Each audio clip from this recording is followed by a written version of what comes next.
శుభోదయం. ప్రభువైన యేసుక్రీస్తు నామములో వందనాలు తెలియజేస్తూ పరిశుద్ధమైన దేవుని గ్రంథములో నుండి కీర్తనలు 2వ కీర్తన 13వ వచనం చివరి భాగం. ఆయనను ఆశ్రయించు వారందరూ ధన్యులు. ప్రార్థన చేసుకుందాం. మహోన్నతుడానికి స్తోత్రం చెల్లిస్తూ వాక్యం ధ్యానిస్తుండగా మీ సన్నిధి మాతో ఉంచి నడిపించమని యేసే నామంలో ప్రార్థించడిగి వేడుకొనుచున్నాము తండ్రి. ఆమేన్. దేవుని ఆశ్రయించేవారు ధన్యులు.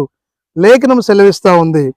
ఈ జీవితంలో క్రైస్తవ విశ్వాసులుగా దేవుని నమ్మిన వ్యక్తిగా ప్రభును ఆశ్రయించినప్పుడు ఆయన మనల్ని దీవిస్తాడు, ఆశీర్వదిస్తాడు. యెహోవాను ఆశ్రయించు నరులు ధన్యులు, యెహోవా తమకు దేవుడు కాగలిగిన జనులు ధన్యులు అనే లేఖన భాగం సెలవిస్తూ ఉంది.